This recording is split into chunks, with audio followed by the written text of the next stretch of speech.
Yo, what's up? It's Daikin here, and with the Guilty Gear Strive patch on the horizon coming out on the 15th, I thought what better time to talk about what I want from the patch for my character Milia. So I want to talk about the problems that Milia have and some of the solutions I would like to see them address, being with the things that we know about the patch. So of course, I'm not trying to make her overly busted.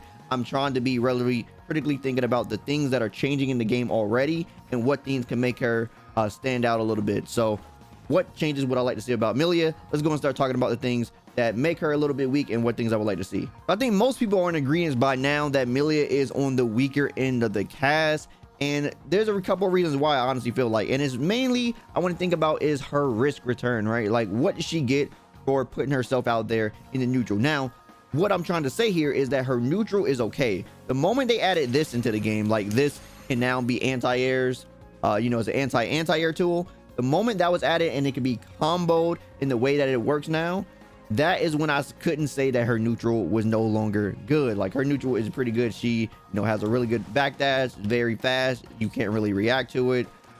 She has pretty good air dashes.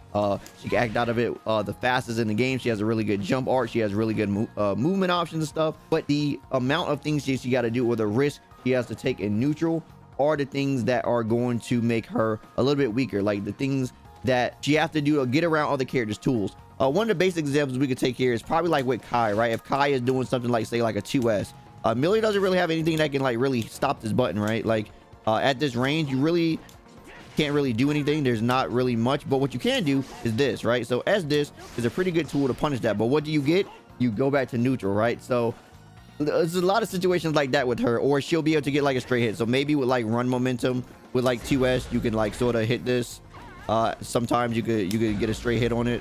Very difficult like that, but once again at that range, nothing else is going to connect, right? Like not even as this at max range of this connects. If you take like a max range hit, like see, it doesn't even connect. So there's times where you're playing the spacing game, you're trying to use your tools, but the tools just aren't trying to work with you with Milia, and the return you get from it is not good. You go back to neutral, rather if he get that counter hit, he's going to be able to go into stun dipper, and then of course he's going to be able to party from there. Like at least he gets the knockdown into the 5k meaty. She doesn't even get a chance to get a meaty, right? She just gets that one hit. So the return on the hit for Kai is much better in this situation. There's a lot of situations like that for her. Now, of course, we can just talk about the downsides of playing a Pixie type character like Milia as well. Of course, she's going to have a low life, but she's going to be very fast. The other downsides is that she is going to have less meter gain because she is fast. So in Guilty Gear Strive, they usually balance meter gain based on the characters like run speed or walk speed or stuff like that. So it's because she's extremely fast, she's not going to gain as much meter as another character, say like Potemkin just walking forward, or like a biking or something. They're going to gain a little bit more meter than she, because she is not going to be able to run, they're not going to be able to go as fast as her. Another thing is she builds risk much faster. So when she is guarding, she is going to build risk faster than other characters. So simple block string that will not do as much on another character will do even more risk bar gauge to her, just because of the type of character that she is. Now, one of the most important things about Milia is going to be her knockdown, and one of the most prominent ways she's going to get it knocked down is the 2K2D.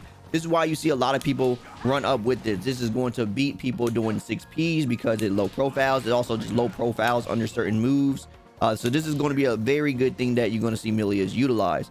But the one thing is the lack of safety on it, because the 2D itself has a gap between the 2K and the 2D. If a character has a DP or at 50 meter, they can actually do something about that. But because of the recovery and how negative the 2D is itself on block, there's nothing she can do that can stop them from also doing something about it. There's characters that just have more safety. So we just take this for example with Milia. As you can see, doing 2K2D versus Leo is just a straight up punish. So the character just straight up punish you for doing that, and pretty much everything you can special cancel into is going to have a gap outside of S-Dis. But if you don't have 50 meter to do the S-Dis, then of course you're just going to get punished anyway for doing it, because it's going to be a true block string and then you're just going to die from it. So yeah, it's a pretty bad situation. But we take another character. As you can see, even on reversal timing, I was not able to punish May for doing 2K2D, and she's not the only character like this. There's quite a few characters in the game that are just way more safer when it comes to their 2D, as far as their minus frames on it, the recovery on it, better than Milia's. And I know like her game plan is the 2K2D, but it's more prominent for her because it is her main game plan. So you use this tool a lot, but it's just not as safe as other characters. So another thing like this we can take a look at is going to be Milia's Bad Moon, right? This is going to be her unreactable overhead, her TK Bad Moon, and it pretty much just sends the opponent full screen. The best you could possibly get off this is a meaty 5k. You can't get a close slash or anything like that. You have to run up in 5k for your meaty. Is not the worst, but it's not the best. They did make it a little bit better. Before we didn't even get that. What they did is they essentially made the height on the Bad Moon so the character launches a little bit higher. Because of that little bit extra height, it gives a little bit more time to run over there just to get that meaty 5k. But that's pretty much, like I said, all you get off that, and you got to be like nearly the tip. You can't run in deep with it. You got to be like right here. So yeah, you're not going to get a full meaty 5k, or you're going to get a meaty 5k but not a close meaty 5k. So we take a look at Bike, and she also has a unreactable TK, the TK Johnson. This can get a close slash which cannot be thrown. So this is a very good situation for her, right? Like, so she keeps you in the same position. She is allowed to actually get a close slash meaty, which means she gets plus frames off of it. This is a very good situation for her, but it gets even better for her. So as many of you might know, Baiken also has a TK overhead, the TK Yozanzen, right? But she actually gets a full conversion off of hers, right? So if Millia gets it, he goes full screen. It doesn't matter, like, you know, it doesn't matter if I do it in the air. Doesn't matter. I mean, well, it's always in the air. But you know, you don't get a full conversion from it. You just simply get that. So you're risking a lot for doing this, right? But when Baiken does this and it's on block as well,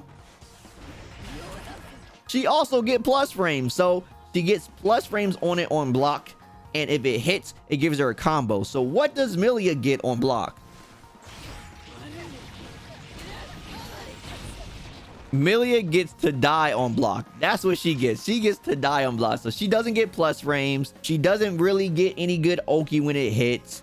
She just gets very little return. So basically the moral of this, from just looking at the 2K2D option and this option, is the risk return of her things that she do, the things that she can do in neutral, is not good compared to other characters. Now, to be fair to Baiken, I am showcasing the overhead and the fact that she's coming down with it after a button. This makes it considerably plus, allowing her to get the plus frames and allowing her to actually get the combo. If you actually block a TK overhead, you'll actually be able to punish her accordingly. But if Millia tries to do the same thing that Baiken is doing, regardless how I show it, she still is going to get punished. So it doesn't matter if she does it the TK way or she does it from like a button like her. As you can see, this type of situation just isn't in her favor. Okay, so we have a character that has some pretty good neutral, but not things that can force in, like say like Gold Lewis, who has the drone, or Nago that can, like, you know, just come in with like special moves, make himself plus off things like that, or like Eno that can hide behind the note and stuff.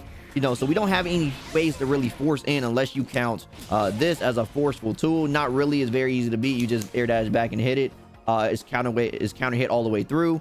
So it's not good as these other tools that really you gotta like really interact with, and this is very slow. I mean, across the screen, so not really a forceful tool. But if we're talking about character that's not good in these places and doesn't have really good risk return, then surely she must have good pressure, right? No, that's where you'll be wrong too. So inside of Guilty Gear Strive, they try to homogenize a lot of the pressure. That's why you see a lot of characters, they'll do their close slash, and then you probably know like a delay 2S is coming into like probably like a delay 5H. It's usually, you know, a lot of same things. So you see this into like possibly like a throw, or maybe they'll do this into a command normal. You see a lot of the same things when it comes to people pressure. But what varies character to character is their special moves and how they apply. So we take a look at Millia's special moves. She really got Mirage, she has S-Disc, and she has Hair Car, and like Bad Moon to worry about. So any of these options don't really lead into anything on a counter hit. Yes, you can get counter hit by this, that doesn't do anything. You get counter hit by this, you don't do anything. You get counter hit by this, you don't do anything. Mirage, I mean, obviously it just can't counter hit. The only thing that really matters to get counter hit by is this. But what happens if you block it? She dies. A lot of the characters in this game have special moves that are safe to relatively safe, that gives them big counter hit opportunities. So it's more scary to press in their pressure. So like when Millia does something like this and you just happen to get counter hit, you're not really scared, right? Like, okay, cool, you got counter hit by it, she got a little bit of extra damage, but she is not going to get a full bombo on you from actually hitting you with this tool. Like, again, once again, the only thing you got to worry about is this, but Millia most likely isn't going to risk throwing this move out if they don't have the 50 meter, because it is not a safe option. It is really negative, and pretty much like all far sizes can pretty much punish this thing. So what this essentially means, because of the lack of good supporting special moves that give high return, is people are allowed to basically not be scared of her pressure enders, which means she could get mashed out a lot more when she is trying to do like tricky pressure resets and stuff like that. So pressure resets for Milia are usually not that scary, just mainly because there's not a lot of things that she can mainly do. I mean, she could take to the sky, but of course if she does that too much, you could definitely just start air throwing her on reaction or anti-airing her and all such, especially if you're in the corner, she can't cross you up. So it's a lot easier to deal with these things for sure. And because of this, another thing that actually hinders her pressure is, believe it or not, her double buttons. So these actually do more harm than good when it comes to her pressure situations, because of the extra pushback that can happen, especially on faultless defense, as you can see. So definitely you get pushed back too much to be able to have something even happen. So at this point, there's nothing she can really do to try to even do some type of good pressure, and you just kind of just are stuck back here. And it gets even worse when they IBFD, so the instant block faultless defense, then it gets even worse, and you pretty much can't even react to the situation. And you know, there are players that are strong enough to definitely, because it's a 2-hitting normal, he practice against FDing the second hit of this, which makes it much harder to do your pressure. So this is one thing I remember that even LK was talking about, where this move is sort of a hindrance because of the double hitting property on it, and players just getting better at doing that type of thing. To make matters worse, she's the only character I know in the game that has some sort of overhead that just isn't considered airborne. So this 6K right here is not considered airborne, which means that this move can be thrown. So while Chip can do it, while Sin can do it, while May can do it, they're not able to be thrown. Hers is unfortunately able to be thrown all the way through. Like there's no way you cannot get thrown out of this. This is not airborne in the slightest.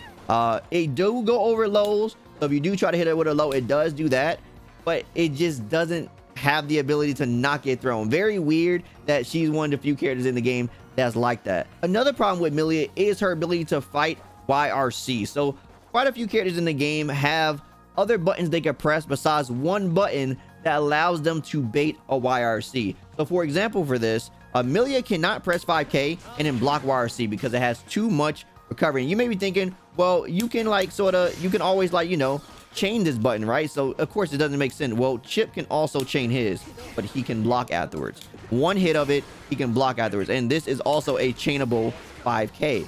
So he has the ability to block off his. And once again, 2K, she cannot do it. The only button she can do it off of is 2P. Let's take a look at Chip again. 2K for him. He can block after that as well. So he has access to 2P block, 2K block, and 5K block. There are a lot of characters in the game that has at least two of these options, either a 5K 2P or 2K 2P as the options for they can block. So this limits the pressure that she could do, and the only way for her to actually block these options is for her to literally give up her pressure. This is almost the equivalent of trying to bait a burst. So you give up your pressure situation in hopes that you get this YRC to happen. So this is once again just another reasoning behind why her pressure isn't that strong inside of Guilty Gear Strive. And the last big thing that make Milia not really that good in this version, outside the obvious of the wall being a big hindrance to her because she wants to always just keep mixing you, and of course she doesn't have a very good wall break situation, considering she don't really get a good mix up outside of just run up Bad Moon and she got 50 meter. But you know, there's characters like Eno that gets a full 50-50 off of it and then still has the ability to safe jump and stuff like that. But besides that, it's the fact that she is now a two-step character. Before, her Oki used to loop inside of each other in every version of Guilty Gear, but now she has to get the hit has to hit again, and then she gets to do it again. So a situation that you will see happen all the time with Milia is the fact that she will hit you, and then the hit doesn't really lead into anything. So we take an example like this.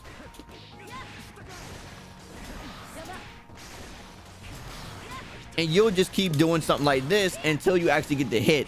Now, once you get the hit, we have to rely on a lot of resets. So just to showcase what one of those will look like, you'll do something like this and then try to reset to basically get another hit for the next knockdown, because doing air combos into Bad Moon just does not allow for her to set up a disc. So what we have to rely on is going for reset opportunities in order to set up a disc again. So having less opportunities to go into her favorable situation because of the two-step process that this character now have makes it a little less harder for this character to be consistent. The reason why the skill that we had known as the S-Disc cross-up, which was a skill that we could do, which was basically just going past your opponent with S-Disc like this. It was something that's taken away. It was supposed to be a buff, but it was actually a nerf. The reason why this was so strong was because the initial mix-up actually gave us the hit. So you would knock down your opponent, say with like Iron Savior like this, and from the Iron Savior, you will be able to run past your opponent, do the disc like that. That will hit them, and then you will actually be able to go into a full combo. So no longer did you need to get another hit. You just, the mix-up was the actual combo, and you could basically go into like sort of a loop situation from that, because you can actually do a relaunch combo into this once again, and then go into a left-right mix-up from the S-Disc again. So this was a very prominent thing and very good thing for her that was taken away, which I wish we got back, but it probably won't. But that's just the reason why it was so good for her. So we know the balance patch is going to lessen the damage across the board for the Guilty Gear cast. So she really doesn't need anything as far as that help in that department, right? So we don't need to really give her any more damage or something like that. I don't feel like that's not going to really be the thing that's really going to make her stand out. I think the things that she really needs is a little bit more safety. So possibly being able to block after her K buttons would definitely help her out. I feel like making this something that can actually not be thrown, so this can actually be a, you know, like a run up bait opportunity. We can do 6H. Once again, her special moves aren't really the scariest, so once you give into this, there's really not much you could do. And because she don't have really good stagger pressure, because this is a 2-hitting normal, so she's not going to be able to do things like Kai, where he does like 5K 6H, and then you're scared of the actual 214S series from him that could counter hit, give him big damage or something like that. She's not really going to have those opportunities. So just doing this, you know, if it doesn't lead into anything, you kind of just give up your pressure in that situation for her. So 5K buttons being able to block YRC, 6K being an overhead, and if they're going to allow certain characters to still be able to have the high return they have, then they need to give Milia the ability. Two things could possibly be ability. This being a hard knockdown on TK Bad Moon, not the high version, which they pre-programmed something like this similar in Xrd, where the high version actually gave her a hard knockdown, a harder knockdown, so it was more advantageous. So they can program just a low version to be advantageous to the point where she can actually get a meaty disc, so they could do something like that. Or this could potentially give her a combo, so she gets like a small combo that she is able to do off of Bad Moon. So one of these will definitely help her out. You know, if it's going to be this unsafe, then she needs to be able to get some type of good reward off of it, right? So these three things I feel like are going to be the prominent things that are going to fix this character and make her be able to play. Giving her better reward for things, allowing her to actually have more potentials of mix-ups, and being able to have a little bit more safety under pressure herself, even though it's not the best pressure. Anyway, guys, that is my thoughts on Milia for this patch and what I want to see change for the character. Let me know down in the comments below what changes you want to see to Milia, or what changes you want to see to your characters or other characters inside of Guilty Gear Strive. But yeah, do you guys think Milia needs to have more damage, or do you think the things that I stated will make her a better character? Do you think she needs to have more loopable mix-ups? How do you want to see this character balance to make her a more playable character in the next version of Guilty Gear Strive? Along with your thoughts about other changes for some other characters coming up, let me know down in the comments below. Definitely want to hear what you guys got to say. Anyway, if you like anything I had to say, drop me a like, greatly appreciate it. And if you want to hear more from me, follow my socials. Also, don't forget to subscribe and turn notifications so your next video goes live. As always, my name is Dyken, and I'll see you next time. Signing out.